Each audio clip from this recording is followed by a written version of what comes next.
I never expected my father's 60th birthday to shatter me. One moment the room buzzed with laughter, candles glowing, glasses raised. The next his voice cut through. "Ava, where's the 200,000 I sent you?" My fork slipped, clattering loud enough to still the air. 200,000? My chest tightened. I only knew of the 800,000 for my boutique, sacred, untouched.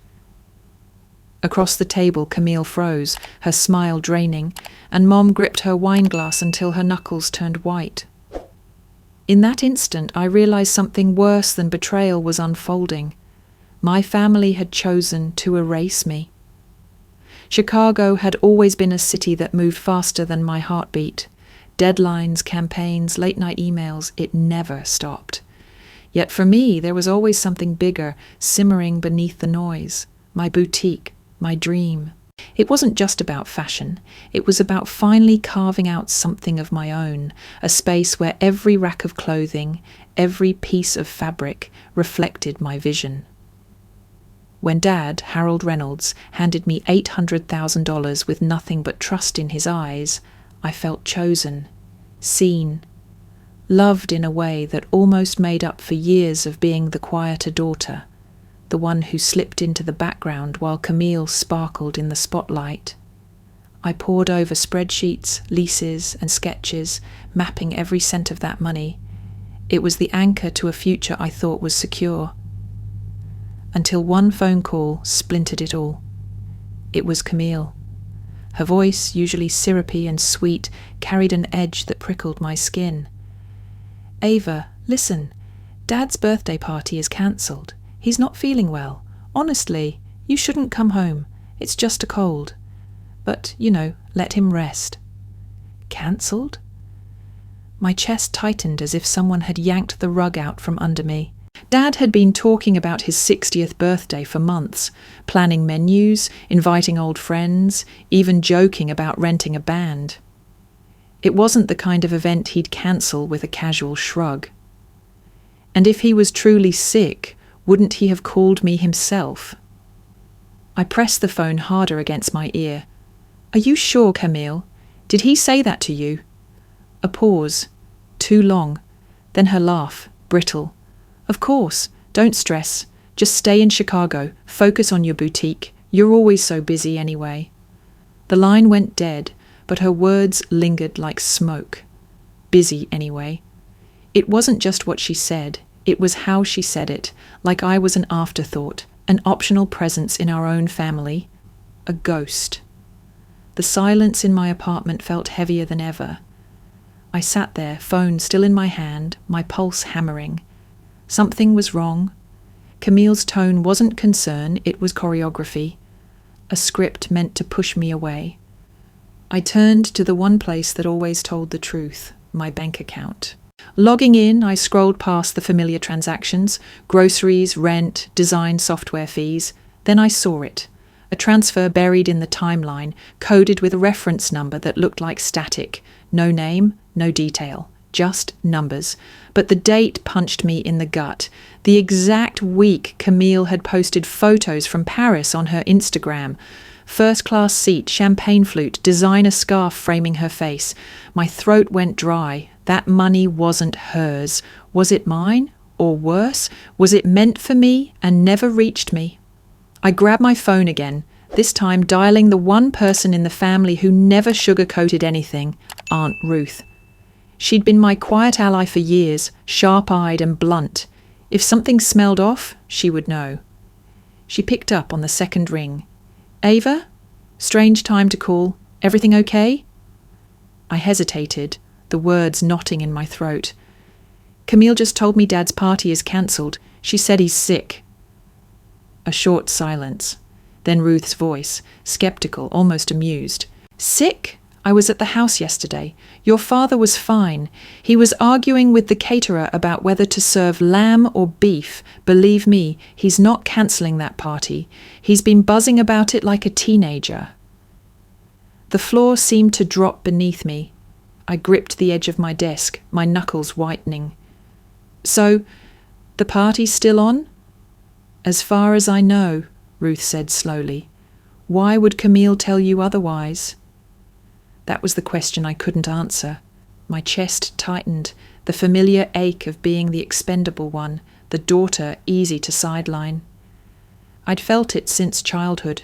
Camille was always the golden one, the girl with dazzling stories, expensive tastes, and the kind of charm people forgave too easily. Me? I was steady, responsible, forgettable. But this wasn't just about attention. This was calculated. Ruth's confirmation locked it in. Camille had lied, deliberately, lied to keep me away. The betrayal wasn't subtle this time. It was brazen, and it stung like acid. I felt the echo of that old loneliness, the one that whispered I didn't belong. But beneath it, something else stirred. Anger. If Camille thought she could erase me from Dad's milestone birthday, she had underestimated me. Because I wasn't just Ava, the background daughter. I was the one Dad had trusted with his legacy, and I wasn't about to let them write me out of the story. The moment I ended the call with Aunt Ruth, I opened my laptop and booked a flight to Utah. No hesitation, no second-guessing. Camille's lie echoed in my ears, sharper with every replay. If she wanted me gone, if she wanted me erased from Dad's celebration, then my very presence at that house would be my answer. Almost immediately, a text lit up my phone. Camille. Ava, don't overthink this. Seriously, Dad just needs rest. Don't waste your time flying out. He'd feel guilty. I stared at the screen, my stomach tightening. The words didn't sound like care. They sounded like a warning, a command. My thumbs hovered above the keyboard, but I didn't reply.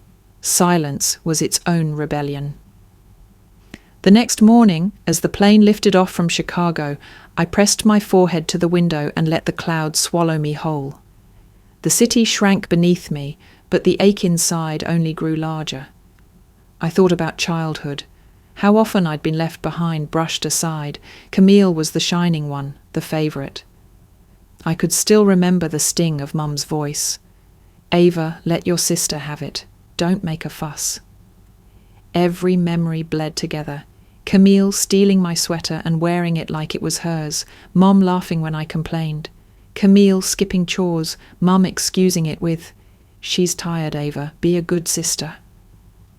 I had always been the good sister, the one who patched up her own wounds, who learned to stand alone because no one else would. I thought I had outgrown it. Chicago had given me space to breathe, to build my own identity, to finally be something beyond Camille's sister. But here it was again, history repeating itself. Only this time, the stakes weren't hand-me-down sweaters. It was my father's trust, my family's truth. The captain's voice crackled overhead, announcing the descent into Salt Lake City. My pulse quickened. I wasn't just going home for a party. I was walking straight into a storm, and I needed to be ready for whatever Camille had planned. The drive to Sugar House was short, but every mile stretched. The familiar streets of my childhood neighbourhood came into focus. The tree-lined blocks, the tidy lawns, the crisp evening air. My chest tightened. It should have felt like homecoming. Instead, it felt like walking toward a stage where I hadn't been invited, but where the whole audience was waiting to see me fail. And then, the house. Our house. Warm light spilled from every window, laughter and music floated into the night. Cars lined the street, parked bumper to bumper. I pulled over, my hands trembling against the steering wheel. The party wasn't cancelled. The party was alive, thriving, and I hadn't been meant to be here. For a long moment, I sat frozen, staring at the glowing windows. Rage pulsed through me, hot and unsteady. Camille hadn't just lied. She had tried to erase me, to rewrite me out of my father's 60th birthday. And the worst part? It looked like everyone inside had gone along with it. I stepped out of the car, the cold air biting at my skin. My heels clicked against the pavement as I approached the front walkway, each step a defiance. My breath clouded in the crisp Utah night, my heart pounding like a drumbeat of war. Then I stopped. Through the window, framed by golden light, I I saw them. Camille, her hair perfect, her smile radiant, stood at Dad's side, her arm looped through Mum's as though she were the rightful hostess of the night. She leaned in, whispering to Mom, who laughed softly, tilting her head the way she used to when I was the one making a joke. The sight hit harder than any punch. In that tableau, Camille wasn't just my sister. She was the daughter I had never been allowed to be. She was glowing, adored, and in that moment, she owned the room. And me? I was still on the outside, watching through glass. A sick, cold thought whispered at the edge of my mind.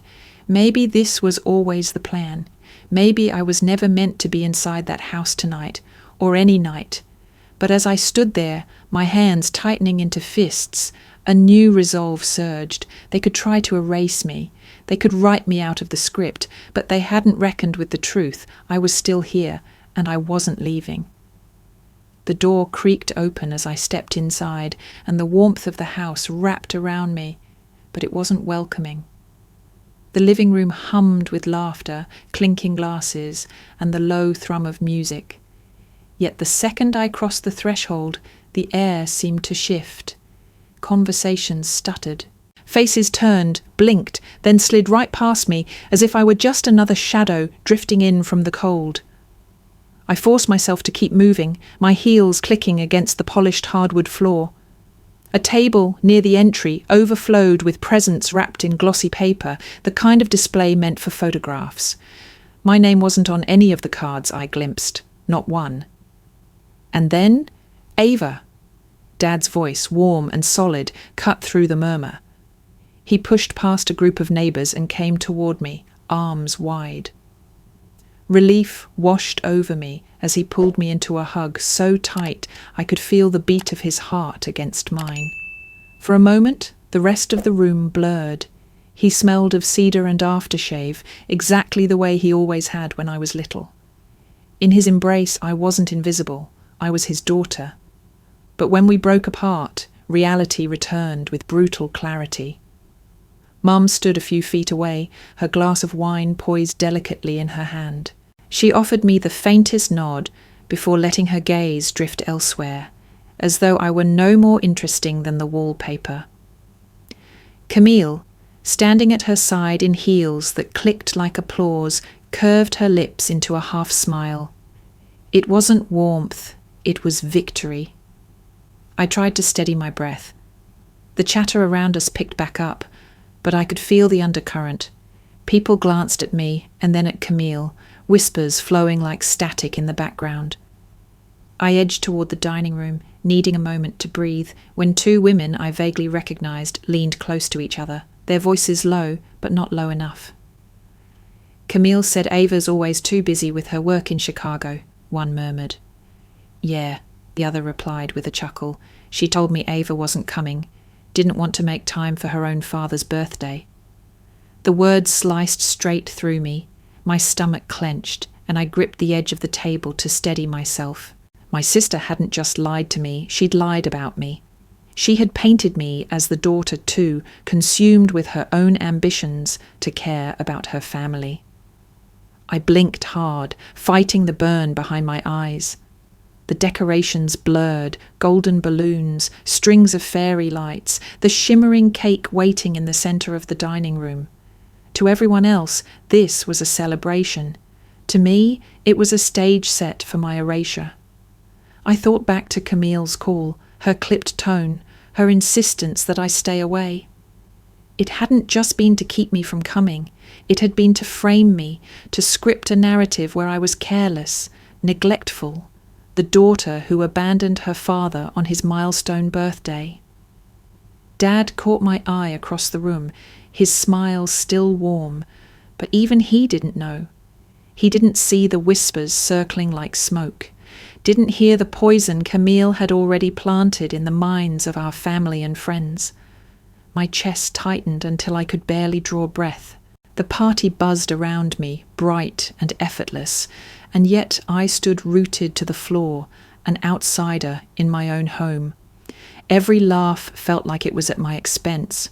Every sideways glance felt like confirmation that they believed the story Camille had spun. I pressed my nails into my palm, the sting anchoring me in the moment. I couldn't cry here, not in front of them. That would only make me the weak, careless daughter Camille wanted me to be. Still, a tremor escaped, and I swallowed hard against it. Because the truth was unavoidable, this wasn't just about one lie or one party. It was about being systematically cut out, little by little, until even my absence was expected, explained away, excused by the people who should have known me best. And now, standing in the middle of Dad's birthday, with balloons overhead and laughter in my ears, I understood something I had never let myself believe before. I wasn't just overlooked. I was unwanted. The candles flickered across Dad's cake, 60 tiny flames glowing like a constellation. The guests gathered close, their voices rising in a cheerful countdown. I stood just behind him, trying to summon a smile, trying to mask the ache still gnawing at me after hearing those whispers. For a brief second, when Dad inhaled deeply and blew out the candles, I let myself hope that the moment might pass quietly, that maybe I could make it through the night unnoticed, intact. But then, as the smoke curled upward and applause filled the room, his voice cut through it all. "Ava," Dad said, turning toward me, his tone warm but firm. "That 200,000 I sent you, what did you end up doing with it?" My breath froze in my chest. The words crashed over me, louder than the clapping, sharper than the laughter. 200,000? The fork in my hand slipped, clattering against my plate like an alarm bell. A hush rippled through the room. All eyes swung to me, expectant, curious, waiting for an answer I didn't have. 200,000? I racked my brain, but there was nothing. The only money I'd ever received from Dad was the $800,000 for my boutique, every penny accounted for, every plan mapped out. But this was foreign, terrifying. I don't know what you mean," I stammered, my voice barely a whisper. The silence thickened, pressing in on me from all sides. Guests exchanged uneasy glances, wine glasses paused halfway to lips. I could feel my pulse pounding in my ears, my skin burning under the weight of their judgment. Then Camille's voice rang out, too quick, too brittle. "She probably just forgot, Dad." She gave a light laugh, the kind meant to defuse, but her eyes betrayed her. They were wide, darting, panicked. Twist 4, her attempt at cover felt less like defense and more like confession. The kind of slip you make when you know the truth could strangle you. My head snapped toward her, suspicion searing through my confusion. Why was she so desperate to shield me, unless the shielding was really for herself? Dad raised a hand, silencing her with a look. "Camille, I'm asking Ava," he said, his voice low and cutting. The chatter died completely. The room seemed to hold its breath. Even the flickering candles melted to stubs, seemed to lean in. "I don't know about any 200,000, I said again, stronger this time, though my throat trembled. "I only got the 800,000 for my boutique. That's it." The words sounded fragile even to me, too small against the enormity of the moment. Mum stood off to the side, her face pale, her grip tightening around her glass until her knuckles whitened. She didn't speak. She didn't even look at me. Her silence was its own verdict, and it cut deeper than any accusation. The guests shifted uncomfortably, some looking at me with pity, others with skepticism. I saw the judgment in their eyes. Ava, the careless daughter. Ava, the one who took money and squandered it, too arrogant to admit it. Inside, panic clawed at me. This wasn't just about money. This was about trust. In one question, my father had unknowingly placed me on trial before the entire family, and Camille's shaky attempt to defend me had twisted the knife, painting me as guilty even before I had the chance to breathe. My body trembled, but I forced myself to stand tall, to meet Dad's gaze head on. "I swear, I said, my voice breaking. I don't know anything about that money. But the damage was done. The air was poisoned with doubt. I could feel it, every glance, every whisper unspoken.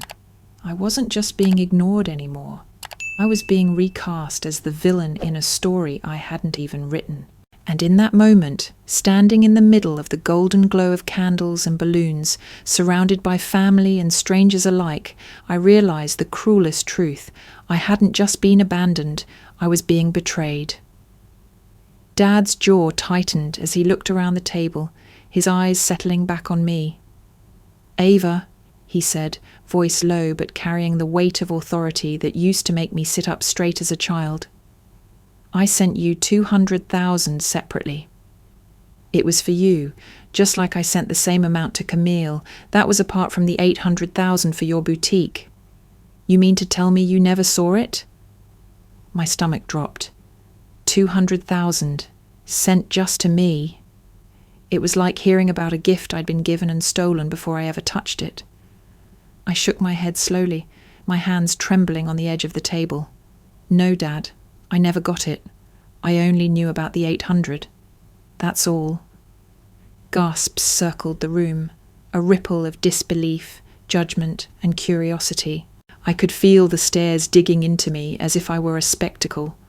My breath came shallow, the walls closing in.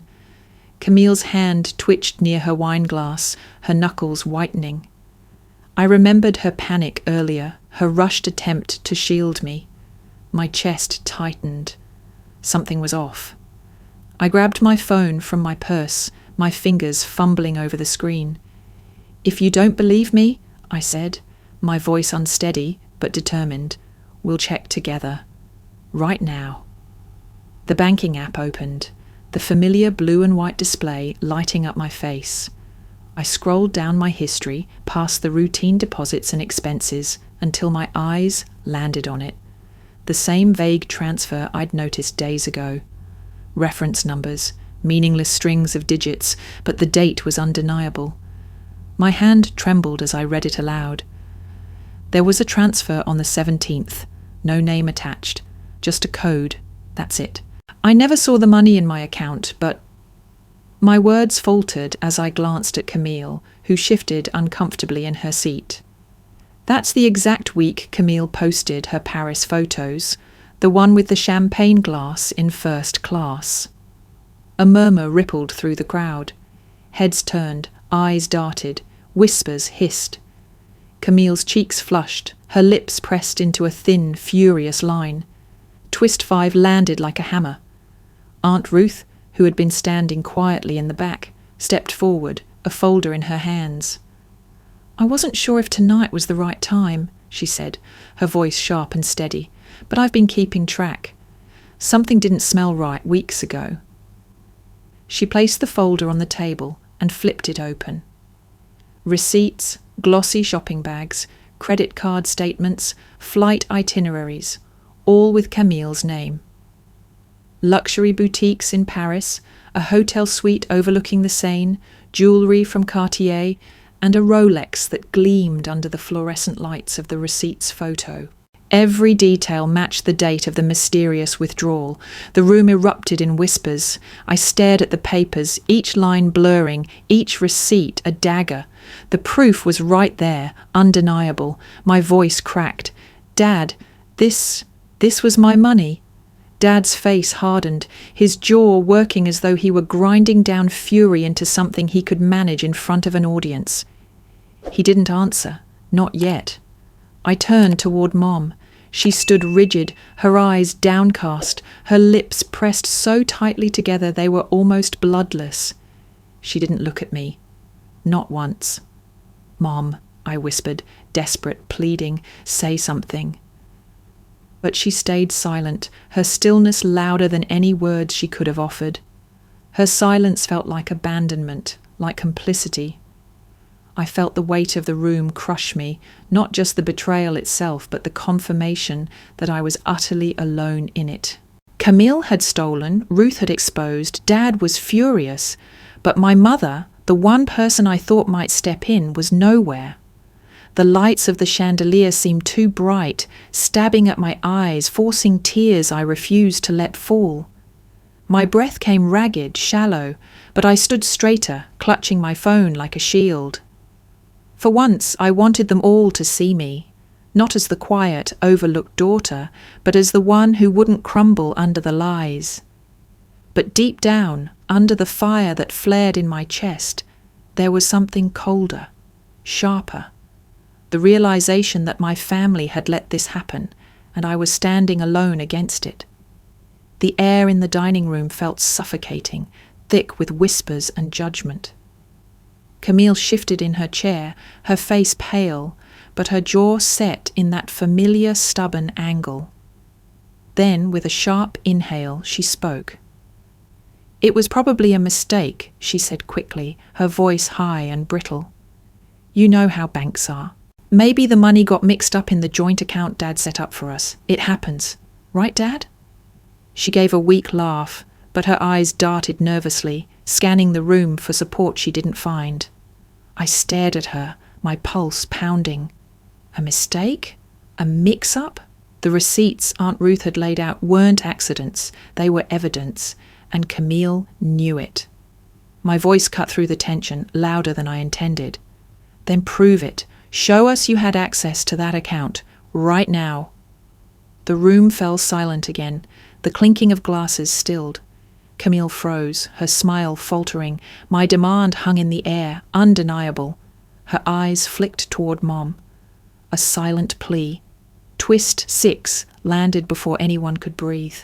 Mom cleared her throat, her fingers trembling around her wine glass. I gave her access," she said quietly, the words tumbling out like stones. "Just temporarily. Camille needed help, and I thought it would be fine. We were going to replace it before anyone noticed." The words hit me like a slap. My stomach dropped, my knees weak. "You gave her access?" I whispered, unable to stop the tremor in my voice. Mum finally looked at me, her eyes full of something between shame and defiance. "Ava, you have the boutique. You have your father's support. Camille was struggling. I couldn't just stand by and watch her drown." I felt the ground tilt beneath me. My chest tightened so sharply it was hard to breathe. All the years of being told to be the good sister, of being the one asked to sacrifice, to step aside, to accept less, it all came rushing back, sharper than ever. "You chose her," I said, my voice cracking. "Again." The silence that followed was unbearable. My throat burned, my vision blurred, but I refused to cry in front of them. This wasn't just about the money, it was about what it meant. That my own mother had decided I was expendable, that she could take what was mine to give to Camille, and that she hadn't even told me. I wasn't the daughter to protect, I was the one to discard. Dad's face darkened, fury sparking in his eyes. He slammed his palm against the table, making the glasses rattle. "Enough," he thundered, his voice vibrating through the room. "This wasn't yours to give, Lydia. And Camille, this wasn't yours to take." Mom flinched, but Dad didn't soften. He turned to me, his expression etched with something I'd never seen before. Betrayal not directed at me, but radiating outward at the family he thought he could trust. "This ends now," he said, his voice cold, resolute. He pulled out his phone with steady hands, his thumb moving across the screen. Camille gasped, scrambling to her feet. "Dad, please, don't do this. We can fix it. I'll fix it." But Dad didn't stop. He lifted the phone to his ear, his voice calm and final. "Yes, this is Harold Reynolds. I need officers at my residence immediately. Theft. Yes, $200,000. The words hung in the air like thunder after lightning. Guests shifted uncomfortably, some retreating toward the door, unwilling to witness the fallout. The party atmosphere had shattered. The celebration was gone. All that remained was the raw, jagged truth. I stood frozen, my heart pounding in my ears. It was over. Whatever facade of family we had clung to had splintered in front of everyone. Camille's face crumpled, tears streaking her cheeks as she reached for Mom. "Say something, do something." But Mom's silence was louder than any plea. She had made her choice already, and now the cost of that choice filled the room like smoke. I clutched the edge of the table, trying to steady myself as the sirens in the distance began to wail closer. My family had collapsed in the span of minutes, and I was left staring at the wreckage. The police station smelled of bleach and old coffee, a sterile chill that clung to my skin as I sat in the waiting area. The party clothes around me, heels, dress, carefully chosen jewellery, looked absurd under the flickering fluorescent lights. My reflection in the glass across from me was pale, strained, almost unrecognisable. Through the one-way window, I could see Camille in the interrogation room. She sat hunched, her makeup smeared from tears, her voice carrying faintly through the speaker in the corner. "It was a mix-up," she repeated, hands twisting in her lap. "I thought the account was ours. I didn't mean to take what wasn't mine." The officer across from her didn't flinch. He shuffled papers, calm and methodical. "Miss Reynolds, the withdrawals were intentional. Multiple transfers, consistent amounts. You booked international flights the same week. That's not a mistake." Camille's shoulders shook, but she didn't answer. Her silence was louder than her excuses. In the next room, through another pane of glass, Mum sat stiffly at a metal table. Her hands were clasped so tightly, I wondered if the bones would snap. She spoke softly, her voice almost swallowed by the hum of the station. "It wasn't supposed to be like this. My mother, Ava's grandmother, needed treatment. The bills were piling up. Camille was desperate, and I thought we could cover it, then pay it back before Harold noticed." The words pierced me sharper than any blade. Grandma's illness had been real, yes, but using it as justification for theft? Using it to excuse betrayal? My throat closed as I watched her avert her gaze, as if the weight of her shame was too heavy to meet the officer's eyes. I wanted to scream, to pound on the glass and demand why I hadn't been told, why I hadn't been trusted. I would have helped. I could have helped. Instead, they had decided I wasn't part of the solution. I was part of what they were willing to sacrifice. Twist 7 struck when the officer entered the waiting room, a folder under his arm. He looked at me with a mixture of sympathy and professionalism. "Miss Reynolds," he said, "I thought you should know. The accounts we traced, there's less than 15,000 left. The rest is gone." His words echoed in the sterile room, bouncing off the cold walls. Less than 15,000, out of 200,000. My stomach twisted violently. All that money, all the trust behind it, burned away on hotels, handbags, flights, and half-truths. I swallowed hard, my eyes fixed on the floor. The money wasn't just numbers in an account. It was my father's belief in me. It was the future I was building, the foundation of a dream. And now it was ashes. But worse than the loss was the hollow ache spreading through my chest. This wasn't strangers. This wasn't a thief on the street. It was my sister, my mother, my blood. The hum of fluorescent lights grew louder in my ears, drowning out every other sound. My mind spun back to every birthday I'd been forgotten, every chore I'd been left to handle alone, every time Mum had said, "Let your sister have it." It was all connected, all pointing to this moment, the confirmation that I had never really been the daughter to protect. I had always been the one to abandon. The officer shifted, setting the folder down beside me. "We'll continue questioning them tonight. There will be formal charges, but I wanted you to hear it first. Sometimes knowing the numbers helps people process." I nodded numbly, though nothing about this felt processable. My hands clenched in my lap, nails digging into my skin until it hurt. Maybe pain was better than the numbness. Through the glass, Camille buried her face in her hands, sobbing. Mum sat motionless, as if made of stone. I watched them both, but all I felt was distance, an unbridgeable chasm carved in a single night.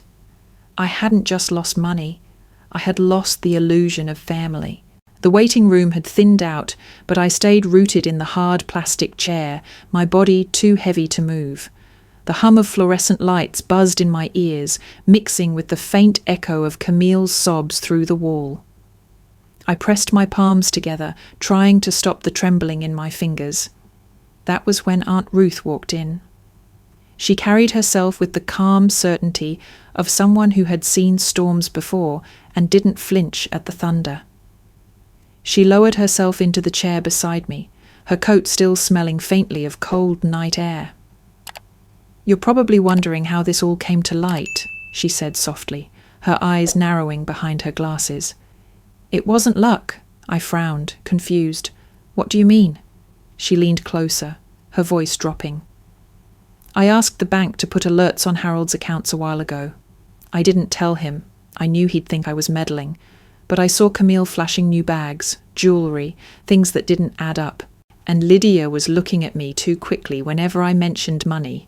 Something was off. So I made sure if big transactions happened, I'd know."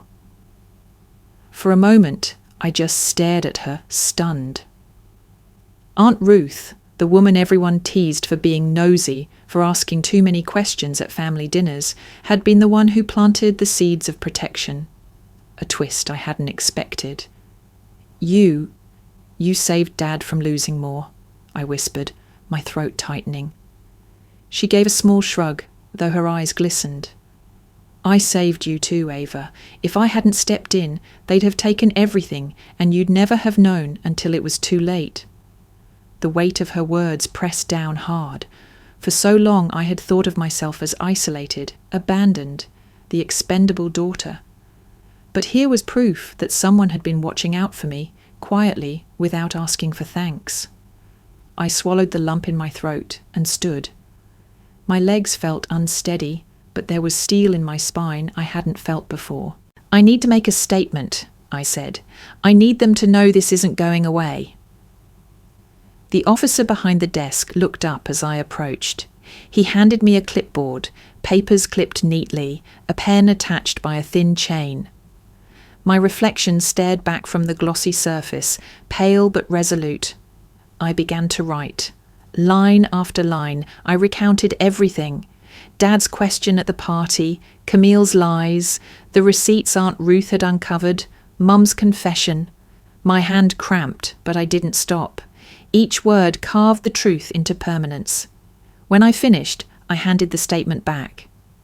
"And let me be clear," I said, my voice steadier than I felt. "I'm not dropping this. I'm not bailing them out. No matter what they say, no matter how they beg, I won't back down." The officer nodded, his expression unreadable. "That's your right. And it's the right choice if you want justice." Twist 8 landed when a man in a navy suit entered, a duty lawyer the department kept on call. He glanced through the folder the officer handed him, his brows furrowing deeper with each page. Finally, he looked at me. "Miss Reynolds," he said, "you should understand the severity of this. We're not just talking about restitution. These actions fall under felony theft, 2nd degree. Both your sister and your mother are implicated. If the prosecution moves forward, they could each face up to 15 years. Minimum probation, fines, and likely incarceration if they fail to meet repayment schedules." The room seemed to tilt. My breath caught, my chest tightening until it hurt. Both of them, not just Camille, not just the sister who had stolen from me, my mother too. The reality slammed into me. If I stood by my words, my family wouldn't just fracture, it would shatter. I pressed my hands against the cool metal of the chair, grounding myself. Images of Mum's silence at the party, her cold eyes refusing to meet mine, flashed before me. Camille's laughter as she paraded her new life while I worked for every scrap of my dream. They hadn't stumbled, they hadn't made mistakes, they had chosen this, and now I had to choose too. My voice wavered, but I forced the words out. "Do whatever needs to be done." The lawyer studied me for a long moment, then gave a slow nod. The officer beside him scribbled notes, the sound of his pen scraping sharp against the paper. As I sank back into my chair, exhaustion washing over me, one truth carved itself deeper into my chest than any legal statement could. I wasn't just losing money tonight. I was watching the last threads of family unravel, and there would be no way to weave them back together. The study smelled of polished oak and old leather, the kind of room that had always felt like Dad's sanctuary. Tonight, it felt like a courtroom. The air was heavy, dense with finality. Dad sat behind his desk, his posture straighter than usual, as though sheer willpower kept him from collapsing under the weight of what had happened. Across from him sat Susan Burke, the family's longtime lawyer, her briefcase open, papers neatly stacked in front of her. I sat in the armchair to the side, my hands clasped tightly in my lap. I hadn't slept. The images of the station, of Camille's tears and Mom's silence, clung to me like smoke I couldn't wash off. Susan adjusted her glasses and glanced at Dad. "We've drafted the revisions you requested. The new will leaves the estate, investment accounts, and all assets directly to Ava Reynolds. Effective immediately, Lydia Reynolds and Camille Reynolds are removed as beneficiaries." Her words dropped like stones into the silence. My chest tightened, my stomach twisting. I should have felt vindicated. I should have felt safe, knowing that what had been taken from me was being corrected. Instead, all I felt was hollow. Dad slid the documents across the desk toward me. "Read it, Ava," he said gently. My eyes scanned the lines, each word crisp and cold. My name repeated over and over, where theirs had once been. The house in Sugar House, the investment funds, the retirement accounts, all mine. The paper practically shouted it, but the voice in my head whispered something darker. "You're alone now." I swallowed hard, my vision blurring. "Dad, are you sure about this?" His jaw clenched. "They made their choice when they took what wasn't theirs. They made their choice when they lied to you. I can't reward betrayal. Not with my trust. Not with my legacy." I lowered the papers into my lap, the edges trembling in my hands. My chest ached with a grief that had nothing to do with money. Winning on paper didn't feel like winning at all. It felt like standing on the ashes of something that had once been whole. Susan cleared her throat. "There's another matter," she said, flipping to a separate page. "We've put a restitution plan into place. Lydia and Camille will be ordered to repay the $200,000. Payments will be monitored monthly. Any missed deadlines will escalate to probation violations." She paused, her gaze steady on me before shifting to Dad. "And per statute, should they fail to comply with the plan, they could face up to 3 years of incarceration." Twist 9 cracked the air like thunder. My breath caught. 3 years. Prison. Not just the humiliation of probation or the weight of debt, actual time behind bars. I looked at Dad, his face carved from stone, then back at Susan. My voice came out as a whisper. 3 years? Susan nodded. "The court will not take leniency if they default. The law is clear. Theft of this scale carries consequences." The words should have felt like justice, but instead they made my stomach churn. Images of Camille behind bars, her charm stripped away, her life in ruins. Images of Mom, shoulders hunched in a prison jumpsuit, still clinging to excuses about sacrifice. I pressed my fingers to my temples, trying to stop the spinning. So if they miss a payment, that's it? They go to prison? Susan's tone was calm but unyielding. "That's the reality, Ava. Actions have consequences." I looked down at the will again, the black ink spelling out my name like a crown I hadn't asked to wear. Dad's trust was now mine. The house, the funds, the legacy, mine. But with it came a burden heavier than any fortune, the knowledge that my family's future might end in a cell. The papers blurred again, my tears threatening to spill. I blinked hard, willing them back. Crying wouldn't change the truth. Crying wouldn't bring back the family I'd already lost. I set the will gently on the desk, my hands trembling. I'll sign, Dad. I'll honour what you're asking, but don't think for a second this feels like victory. Dad's eyes softened for the first time that night. I know, Ava, but it's survival. I leaned back in the chair, the silence stretching long and heavy. Outside the window, the neighbourhood was quiet, unaware that inside this house, a family had just been rewritten. The will lay between us on the desk, its black ink spelling out a future I hadn't asked for. Dad's gaze stayed fixed on me, waiting for my response. Susan Burke adjusted her glasses, silent but attentive, her pen hovering as if she already knew the battle wasn't over. I took a deep breath, steadying the tremor in my chest. "If we're doing this," I said, my voice quieter than I intended but sharp enough to cut through the silence, "we do it right. I don't want them humiliated in the papers. I don't want this dragged into some public circus. But the safeguards stay. Every clause, every repayment plan, every legal boundary, we don't bend on those." Dad tilted his head, studying me. "You're saying no leniency." "I'm saying no loopholes," I corrected. "I won't let them manipulate this into another excuse. They already turned me into the villain once. They won't do it again." Susan gave the faintest nod of approval, her pen scratching across her notes. For a moment, silence stretched, thick and uneasy. Then Dad's eyes softened, a flicker of something raw breaking through his steel facade. He glanced at Susan, then back at me. "Ava, I was thinking, maybe we don't have to cut Lydia out completely. We've been married 40 years. Mistakes or not, she's still—" Twist 10 struck me like ice water down my spine. My pulse jumped and I sat forward in the chair. "No." The word tore out sharper than I expected. Dad blinked, startled. I gripped the armrest so hard my knuckles burned.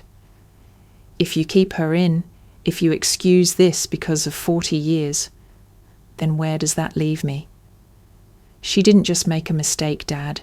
She handed my future over to Camille like it was spare change. She chose to leave me behind." He opened his mouth, but I cut him off, the words rising before I could stop them. "If you forgive her just because she's your wife, then you're saying my place in this family is negotiable, that my worth can be traded. And if you do that—" My voice cracked, my throat tightening. "Then I'm the one abandoned all over again." The room went silent except for the faint tick of the grandfather clock in the corner. Dad's hand trembled as he rubbed his temple, his jaw working. Susan's eyes flicked between us, her expression unreadable. Finally, Dad let out a shuddering breath. His voice was low, almost broken. "You think I don't see what this has done to you? Ava, I've watched you carry yourself with dignity even when they tried to erase you. I've seen you fight for every inch of your life. I wanted to protect you with this will, not hurt you more."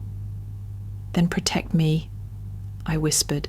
"Protect me the way no one else ever has." For a long moment, his shoulders sagged under the weight of the choice. Then, with hands steadier than I expected, he picked up the pen. His signature scrawled across the page, finalizing what felt less like inheritance and more like a vow. Susan gathered the papers, her tone professional but tinged with something gentler than before. "It's done. Ava, you're now the sole beneficiary. Every legal safeguard is in place. No alterations, no exceptions." I exhaled, though the relief was laced with sorrow. Dad had chosen me, yes, but in choosing me he had severed himself from the woman he'd built a life with.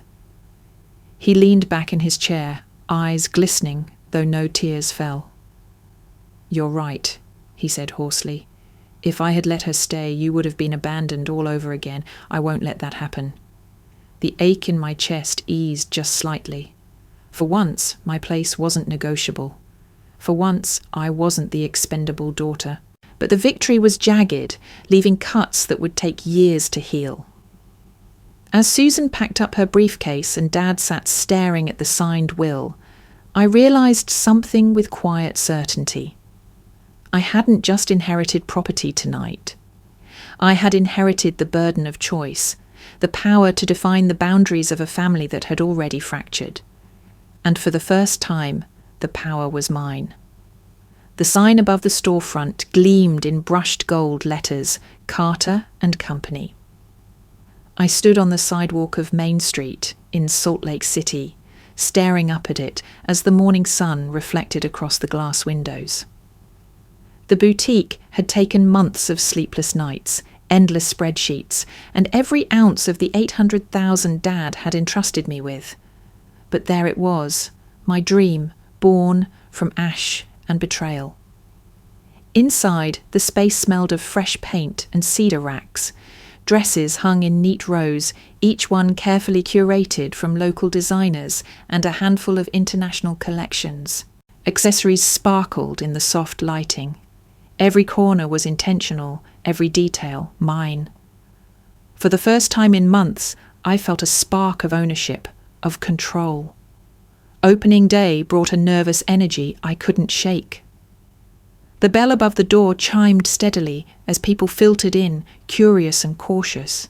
Some I recognised, neighbours, old classmates. Others were strangers who'd seen the articles in the local paper. New Gem of Salt Lake, one headline had read, featuring a glossy photo of me standing in front of the unfinished store. It should have been flattering. It should have been triumphant. And in many ways it was. Customers browsed, their fingers brushing fabrics, their voices full of admiration. "It feels fresh," one said. "Different," another chimed in. My chest swelled with quiet pride. Dad showed up mid-afternoon with coffee, his presence grounding me as always.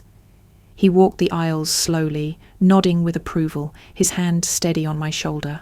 Aunt Ruth joined later, bustling in with her practical energy, fussing over displays and shooing away dust that wasn't there. They made the boutique feel less like a store and more like a family effort, the kind of family I had chosen, not the one that had chosen to abandon me. For weeks, business grew. Word spread quickly and social media picked up momentum. Influencers tagged the store, fashion bloggers called it a breath of fresh air in Salt Lake's scene. Sales climbed steadily, and every night I collapsed into bed exhausted but satisfied, knowing Carter and Company was carving a place of its own. But then came the twist I hadn't anticipated. One Saturday I overheard two women by the jewellery case, their voices low but tinged with amusement. "She's the one, right? The daughter whose sister stole all that money?" "Yeah," the other replied with a smirk. "I heard her own mum was in on it. Can you imagine? I just had to come see her in person. Like, look at her, standing there smiling, trying to act normal." My stomach lurched. Heat rushed to my face as I pretended to adjust a display of scarves, my hands trembling against the fabric. It wasn't admiration that had brought them in. It was curiosity, spectacle. I wasn't just Ava, boutique owner. I was the betrayed daughter, the girl whose family had collapsed in public view. Twist 11 cut deeper than I expected. The realization shadowed me for days. Every time the bell above the door rang, I wondered, were they here for the clothes or for the gossip? Were they customers or spectators waiting to see the aftermath of betrayal with their own eyes? I lay awake at night, the glow of the store's sign visible from my apartment window. The pride I had felt was still there, but it was tangled with something bitter. No matter how much success Carter and Company achieved, part of my identity was now tied to being the woman who'd been cast out by her own blood. I tried to push it away, focusing on the joy of creating, the tangible proof of survival. But some nights, as I flipped through receipts and invoices, I couldn't shake the whisper. They aren't here for your designs. They're here to see your scars. And yet, when morning came, I opened the doors again. Because even if some came for the wrong reasons, Carter and Company was still mine. The betrayal was stitched into its foundation, yes, but so was resilience. And I would rather be known as the woman who rebuilt from ashes than the woman who stayed broken. The envelope arrived on a grey Tuesday morning, tucked between bills and catalogues. My name, written in looping cursive I knew too well, stared back at me. Ava. I froze at the sight of it, my hands trembling slightly as I traced the familiar handwriting. Camille. For a long moment, I considered throwing it away unopened. The wound she had carved was still raw, and I wasn't sure if I could handle her words pressed into paper. But curiosity, or maybe the faintest sliver of hope, won. I tore the flap and unfolded the pages. The letter was 3 sheets long, written by hand, blotched in places, as if tears had fallen. Ava, it began. I know I'm the last person you want to hear from, but I can't keep silent anymore. I need you to know the truth I should have told you years ago. I sank into the chair behind the boutique's counter, my breath shallow as I read. I've always been jealous of you, even when I pretended not to be. You were steady, responsible, the one Dad trusted with real things. I got attention, sure, but it was shallow. Parties, clothes, stories. You had something I couldn't touch, his belief in you, and it burned me. Her words blurred, and I blinked hard, forcing them back into focus. When Dad gave you the boutique money, it felt like confirmation of what I always feared, that I would never be enough, that he would never see me as worthy. So when I saw that account, I told myself I deserved it. I told myself it was making things fair, but deep down, I knew it was just greed. I knew it was wrong. The admission hit me harder than anger ever had. She had wanted what I had, not because it was money, but because it was proof that Dad believed in me more than her. I'm sorry, Ava. I can't undo what I did, and I don't expect forgiveness. I needed you to know that it wasn't about handbags or Paris. It was about me trying to fill the emptiness I carried, and I hurt you in the process. I hurt you worse than anyone else ever could. My throat tightened as I read the final lines. If you ever find space in your heart to speak to me again, I'll be here, not asking for your trust, just asking for a chance to start over, even if it's small. I let the letter fall onto the counter, my hands trembling. The boutique was quiet, the mannequins in the window standing like silent witnesses to my unravelling. Forgiveness. The word pressed against me like a weight. Did forgiving her mean letting her back in? Did it mean reopening a door that had been slammed shut for my own survival? Or could it simply mean loosening the chains of anger so I could walk forward without dragging them behind me? For hours, I wandered the store aimlessly, rearranging displays that didn't need rearranging, folding scarves that were already neat. The letter followed me everywhere, whispering possibilities I wasn't ready to face. By evening, I closed the register and walked to the front door. The sky outside had turned amber, the mountains in the distance shadowed against the fading light. I pulled the keys from my pocket, the familiar jingle grounding me. As I turned the lock, the finality of the click echoed through the boutique. I pressed my forehead lightly against the glass, staring at the mountains, their peaks steady and immovable. My lips moved, the words slipping out softly, almost like a vow. I choose to stay. I choose not to be abandoned anymore. It wasn't forgiveness, not yet, but it was something close, a choice to keep living, to keep building, without letting Camille's betrayal define every step. I folded the letter carefully, slipping it into the register drawer, not to be forgotten, but not to rule me either. For the first time in a long while, I felt the faintest stirrings of peace. The conference room was neutral to the point of suffocation. Grey walls, grey carpet, a table so polished it reflected the fluorescent lights overhead. It was the kind of room built to strip away sentiment, to reduce people to paperwork and signatures.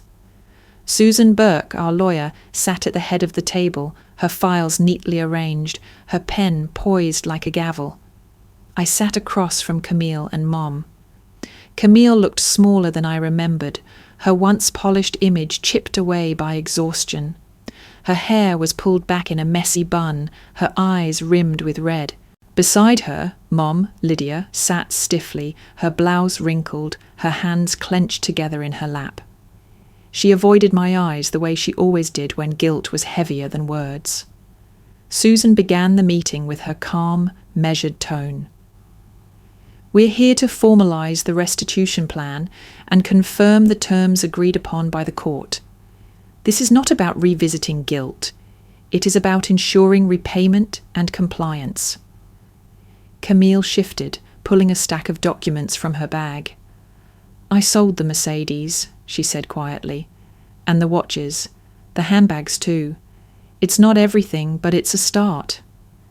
She slid the papers across the table, receipts, bank slips, a list of sales that totalled far less than the debt, but at least showed movement. Mum followed, her voice brittle.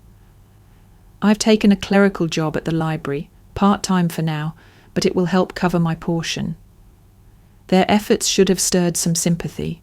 Instead, they landed flat. Maybe because I knew every cent was still far from enough, or maybe because I couldn't shake the memory of them standing together, keeping me outside the circle of family, while I fought alone. I leaned forward, my voice steady.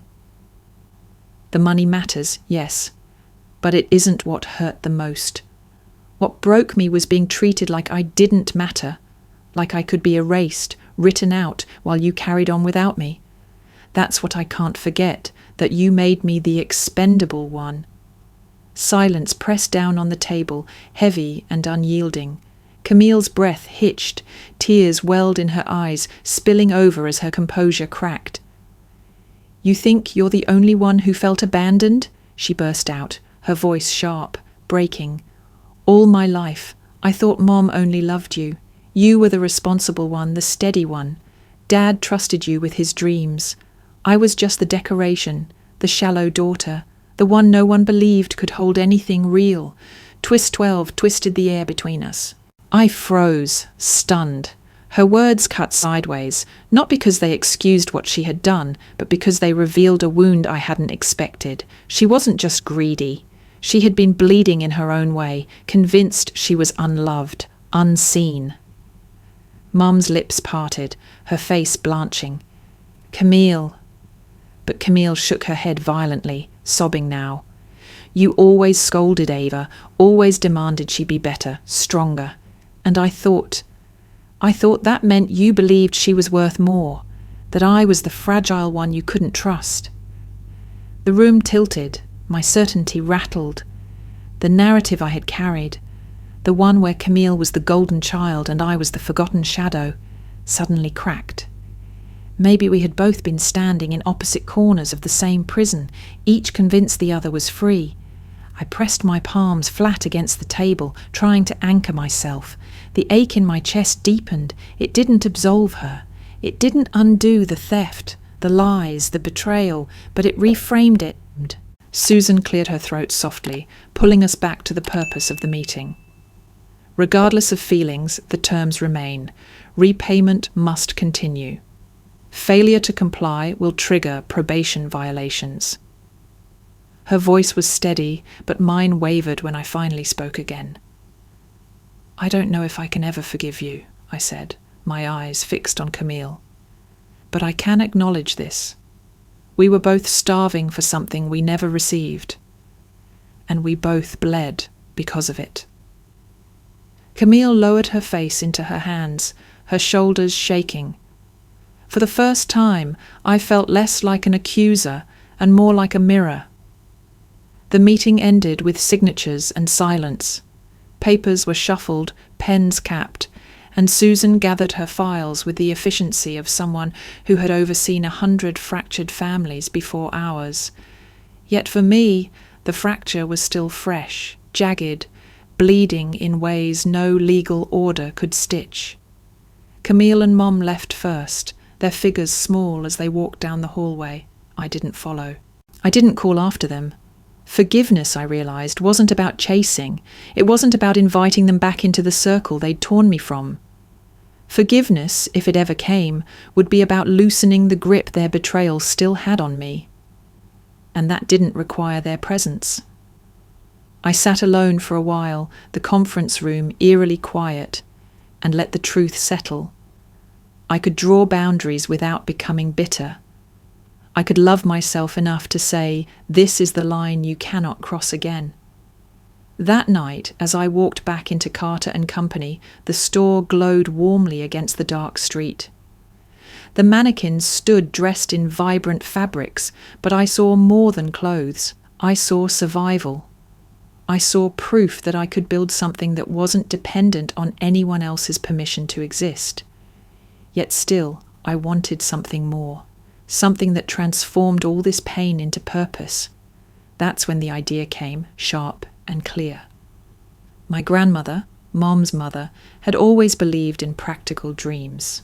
She used to mend clothes by hand, her needle moving steady and sure, teaching me how fabric could be both fragile and strong.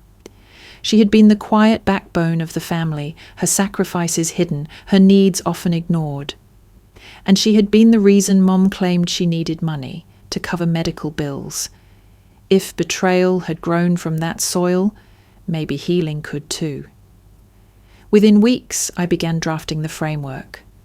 The Margaret Carter Fashion Scholarship, named after my grandmother. A program to fund young designers from Salt Lake City who couldn't afford tuition or materials, who needed someone to believe in them the way Dad had believed in me. Twist 13 wasn't about exposing another betrayal. It was about reclaiming the narrative, taking the money that had almost destroyed me and transforming its ghost into something generative, something that gave instead of stole. When I announced it, the response was overwhelming. Local press covered it, calling it a legacy of resilience. Students applied with sketches and essays, pouring out their dreams in ink and pencil. For the first time, my story wasn't only about what I had lost, it was about what I was giving back. Dad beamed with pride when I told him. "Your grandmother would have been proud," he said, his voice thick with emotion. Aunt Ruth clasped my hands, her eyes bright. "You've taken their attempt to erase you and turned it into something that will outlive all of us." And for once, I believed it too. The morning of the scholarship's official launch, I opened the boutique early. The street was quiet, dew still clinging to the pavement, the mountains in the distance touched with the first light of dawn. I hung a small flyer about the scholarship in the window, then reached for the wooden sign that marked Carter and Company. The word open swung into place with a satisfying click. When I turned, Dad was there on the sidewalk, a steaming cup of coffee in his hands. Aunt Ruth stood beside him, her scarf wrapped tightly, her smile steady. They weren't just relatives anymore. They were my chosen family, the ones who had stood by me when the walls crumbled. I looked at them, then back at the store, and finally at the mountains rising steady against the horizon. My heart steadied with them. The words slipped out, soft but certain, a promise to myself and to the morning light. Family didn't return to me. I rebuilt it, one honest morning at a time.